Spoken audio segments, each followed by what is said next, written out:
My ex-girlfriend dumped me for not tattooing her name on my neck, then harassed me with her friends. Now they're begging for forgiveness after I pressed charges.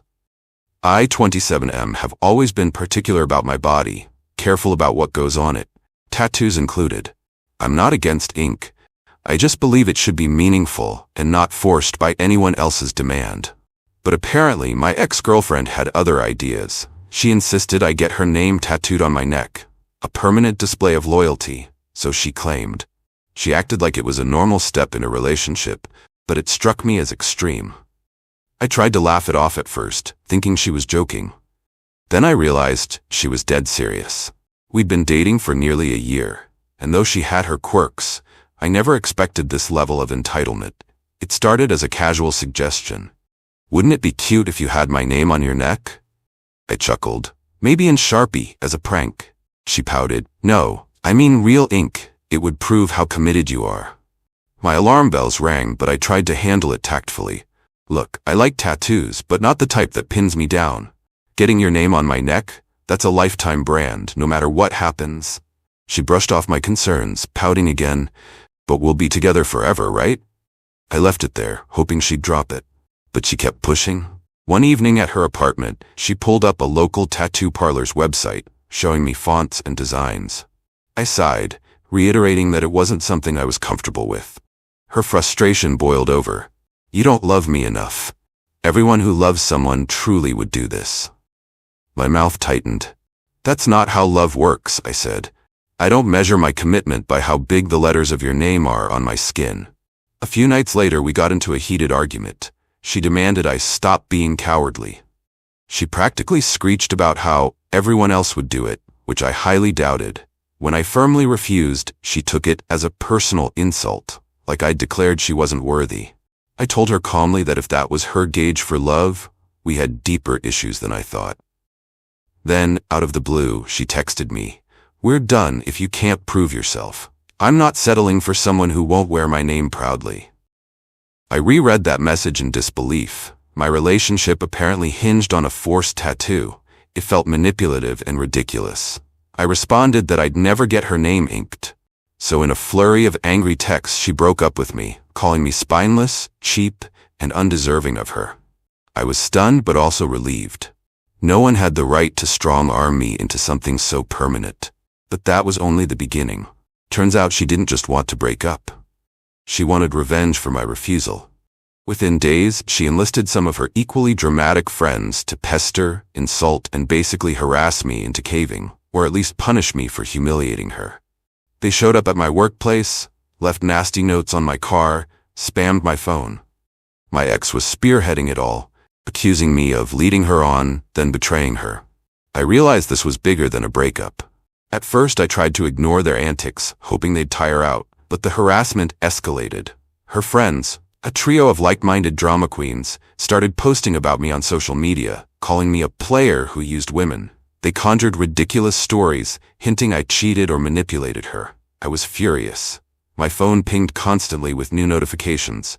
People messaged, asking if I was okay or if the rumors were true. I denied it all, explaining how insane the real story was.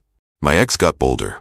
One night, as I left the office, I found her and her friends waiting by my car, arms crossed, smirking. She demanded I fix things, which apparently meant either get the tattoo right now or pay for her heartbreak. The confrontation was surreal, like a scene from a bad teen drama. I said firmly, "Back off, you dumped me, it's over." She sneered, "Not until you realize your mistake. You humiliated me, you owe me." My blood boiled. I locked myself in my car and drove away, ignoring their shouts. The next morning, my boss pulled me aside, concerned about a group of women who'd shown up in the lobby, demanding to speak with me. My ex and her pals were apparently trying to get me fired, spouting nonsense about me stealing from her. My boss, fortunately, was sympathetic. She knew me better than to believe random accusations. But I couldn't let them keep invading my workplace. Feeling cornered, I consulted a friend who worked in a local law firm. She told me to document everything, screenshots, texts, logs of calls, and if they threatened me physically or trespassed, to call the police. I dreaded taking it that far. But the harassment wasn't stopping. They left ugly, threatening voicemails. My ex started texting me about how she could ruin my life if she wanted. All because I wouldn't brand myself with her name? It was beyond reason. One late afternoon, I returned home to find my apartment door defaced. Someone had spray-painted a crude message about me being a jerk who can't commit. Furious, I checked security footage in the building. Sure enough, it was my ex and one of her friends, giggling as they vandalized my front door. That was it. I called the police. I showed them the footage, the texts, the social media posts. They took it seriously. They advised me to file a restraining order request. The graffiti alone was enough for a police report. My ex must have assumed I'd never go that far, that I'd back down or capitulate. But she underestimated my resolve to protect my life and reputation. After I filed a formal police complaint, an officer approached her for questioning. That should have been a big wake-up call. Instead, she doubled down, telling the officer I owed her for emotional damage, that I'd broken her heart. The officer told me she actually tried crying hysterically at the station, claiming I was abusive. But lacking evidence, her claims went nowhere. Then came the final straw. She and her friends tried confronting me at my friend's birthday party, uninvited. They caused a scene, cornering me in the backyard, demanding an apology. My friend ended up calling the cops to remove them. At that point, I pressed charges for harassment and property damage. Once the legal wheels started turning, reality began to hit them. I had documented proof, screenshots of vile messages, security footage of them vandalizing my door, records of their attempts to sabotage me at work. My ex and her crew quickly realized they'd dug themselves into a serious hole. The court date was set. My ex's lawyer tried contacting me to settle out of court, but I refused. I wanted a public record of this harassment to ensure they couldn't keep tormenting me. In the meantime, the local rumor mill turned against them. People discovered the real story behind the drama. My ex demanded I tattoo her name on my neck. I refused. She dumped me, then harassed me relentlessly when I stood my ground. She tried spinning it as me being too cheap and unromantic. But the facts of vandalism, threatening texts, and baseless public accusations overshadowed her sob story. Some acquaintances told me how she'd cry about his betrayal, but even they saw how unhinged it all was. As the hearing approached, her friends started going quiet. They realized they were implicated too. One of them had physically damaged my property, another posted slanderous lies on social media. The possibility of criminal charges or fines made them panic. I heard through a friend that they were desperately trying to gather evidence that I'd somehow deserved all this, but there was none. I'd never threatened them. I'd never done anything but refuse a ridiculous demand. A few days before court, my ex reached out in a panic, leaving a tearful voicemail. "I'm sorry, can we just drop this? We don't need to involve the law, let's talk." But I was past negotiation. She had every chance to talk rationally before she escalated to vandalism and harassment. I forwarded the voicemail to my lawyer, who said it reeked of desperation. The day of the hearing arrived. I stood in the small courthouse corridor, flipping through the printed evidence I'd compiled. My ex and her circle sat across, looking uncharacteristically nervous. She wore a subdued outfit, eyes puffy from crying or lack of sleep.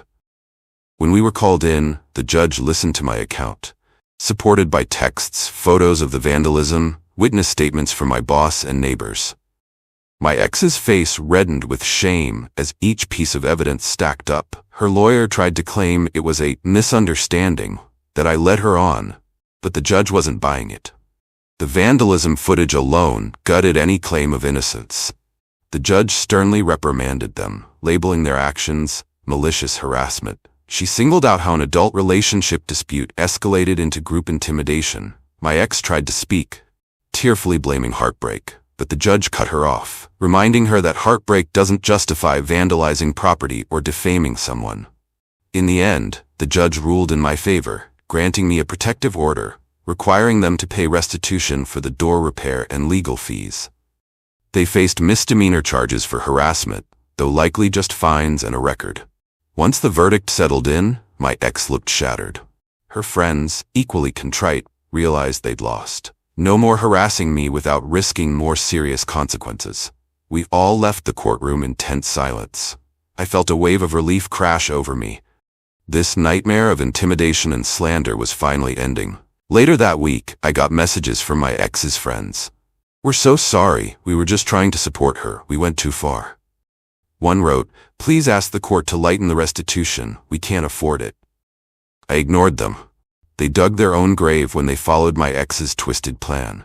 Meanwhile, my ex herself texted me multiple times, claiming she realized her mistakes, that she only wanted me to show loyalty with the tattoo idea.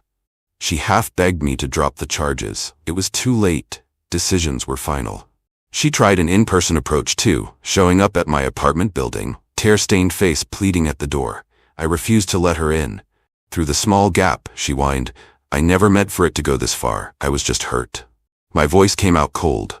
"You turned hurt into a campaign of harassment. You destroyed any chance we had." She tried to reach for my hand. I pulled back. "Leave, or I'll call the cops again." She left, sobbing. Over time, rumors died down. People recognized I wasn't the villain in her twisted story.